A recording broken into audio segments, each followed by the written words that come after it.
Today's episode is sponsored by Milanote, and because of that, I wanted to talk about prepping, building, fleshing out, cooking, developing. All of these things are words that can be used to describe something similar but in different aspects at the beginning stages of a film. And those beginning stages are what I've been doing the most of lately in my career, the unseen, behind the curtain, can't talk about it yet stuff. But something I've always tried to do with Film Riot is share with you the things that I'm currently doing and learning. So today I wanted to take a look at prep and development all through a new app that I've been using called Millinote. First, I wanted to talk to you about how I'm using this to develop my current projects. Then we'll talk a bit about how I prep short films as a director. And up front, let's get this out of the way. It does not matter what you use to do things that I'm about to talk about. There's a whole universe of apps that could possibly fit how you work. I've used things like Evernote, Google Docs, Apple Notes, Final Draft, Beatboards, and so on. But the problem for me has always been that it feels a little messy, especially at the early stages like we're gonna be talking about today. You start out with a mix of inspiration, ideas, and not a great deal of structure. This is an important stage where those lightning strikes of creativity happen. But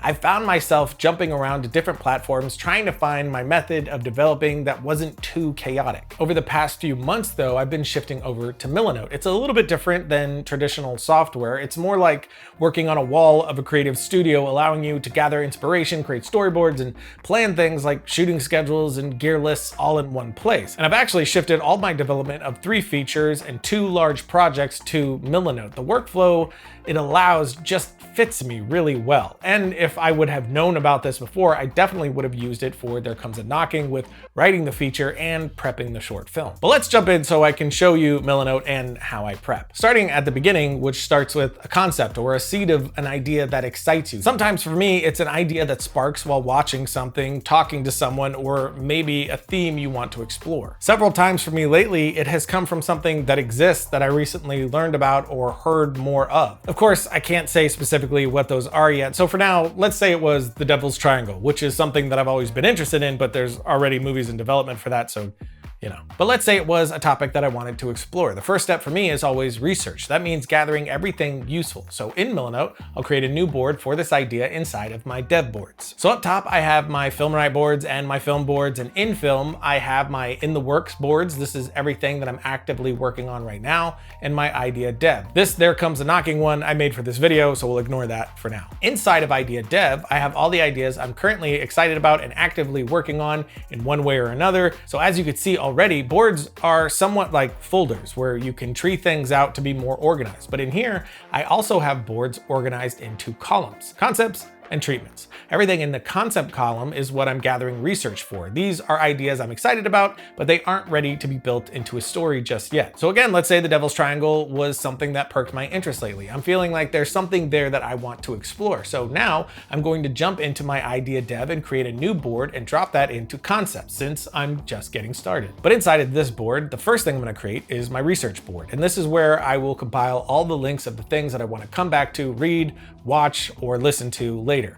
And to keep it nice and organized, I'm creating columns like articles, videos, podcasts, and so on. Just a Google search will find you a wealth of information to pull about that topic. It's not very hard to research anymore thanks to the internet. In the past, I've done this portion in Evernote, but what I love about this is the organization you can enforce and these previews for each link so you know what you're getting at a glance instead of just having a URL there. Then as I do my research, I'll create another column in here called bullets, which is where I pull the bullet points of things that I find while researching that I think will work for my story. As you read articles or watch videos, little mini docs about the topic in question, you're gonna find things that spark even more ideas, or maybe character moments, or a moment that could happen in your film, or something that works really well with the story you think you want to tell. And this is where you're gonna compile all of that. After that, back in the main idea board, I'm gonna add a column called Ideadump. This is where I'll put all the random ideas, moments, dialogue, etc. that I'm actually going to use in the film, or at least think I'll use in the film. Of course, we could organize that out more, but at this stage, I do like to keep it loose. Then I'll make a board for characters. And Millinote does have a lot of templates that you can pull from to get started.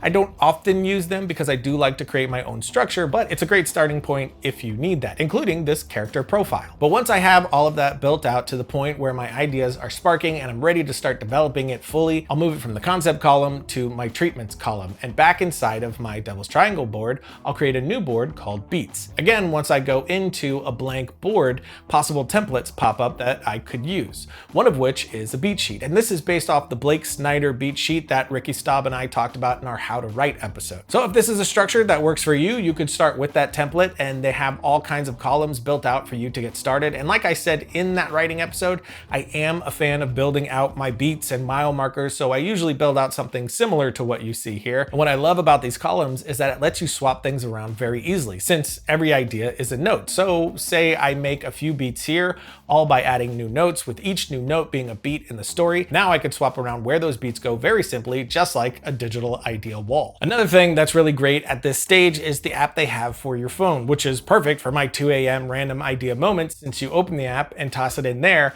not giving much thought to where it should go. Then when you go back to your desktop version, you're gonna find that in the unsorted, ready for you to place where you think it should go. And the unsorted area is a great place to leave things you don't know what to do with just yet. Which by now you could see why I love this so much. Crafting a story of any kind is messy and chaotic, but for me, I do want to stay structured still so as not to let it slow me down, but not so much that it gets in the way of creativity. For me, this has been a really perfect blend of those two worlds, giving structure while letting it feel fast and free. Now that is my general story development process, but I think this would be really great for prepping a film too. Like I said before, I definitely would have used this for There Comes the Knocking if I had it back then. Like right here, I created some quick test boards based off of docs I had from PDFs when we did the film. And this is very much based on the things that I'm focusing on when prepping my short film as a director. First, we have the story, and here of course is all the beats that I had built out for the film. But then we have the look. This would be an excellent way to connect with your DP and production designer to get on the same page with the look of the film. You could really get granular and have discussions with these comment cards here.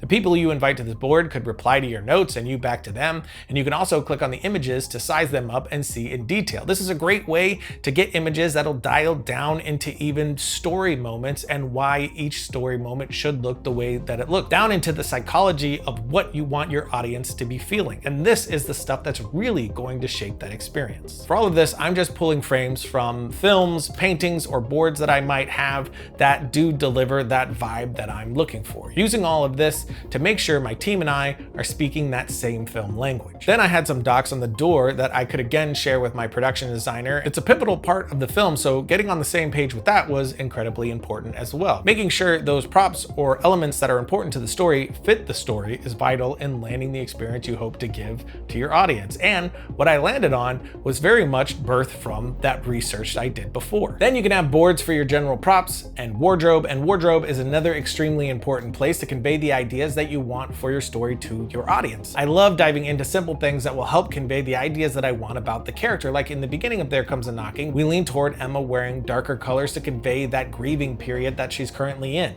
Then in scene 3, when she's in the living room sipping wine, she's actually wearing a sweater that's oversized for her and also a dark red. The idea being this is a sweater that belonged to her late husband. And again, this is a great place to be able to bounce ideas back and forth with your team. Then you have locations, and here you can compile the images of all the locations that you visited to share with your team to decide on the ultimate place you're going to shoot the film. And then any other logistics you may need to keep in mind or get organized. A lot of the times we are making short films as the director, the producer, the studio, crafty, and so on. So keeping things in mind like food and releases are really important in those cases. Then you can always build your storyboards here, or even create a shot list with a checklist to make sure you're getting everything you need. And in post, this would definitely be a perfect way to set up a team project for a VFX shot list and other post organization like I showed in some of our making of episodes. And though I'm only showing the film side of things, I have used this to build out structures for my company and build out what I wanted for the Make Film Challenge, including all the copy that should be there. That way my web designer could just go in there and translate all of this over to the actual site. But of course, these ideas are not limited to Millinote. It's just what I've been using lately and what has been working really well for me. But you could take these ideas and apply them to whatever platform that makes the most sense to you, even pencil and paper. I just think it's really valuable to see other people's process to help inform your own. It's definitely what has helped me build out what works best for me over the years. But if you do want to check out Millinote, you can sign up for free by going to the link below. I definitely think you should check it out. It's definitely worth a try because this really will be the main place for my process going forward. It just works really well for me. But the most important thing is that you're putting in the work. If you want to make films and tell stories, there's no excuse not to start building out those ideas right now. Even the ideas that you never make will teach you something and push you toward the thing you finally will. So until next time, don't forget to write, shoot, edit, repeat.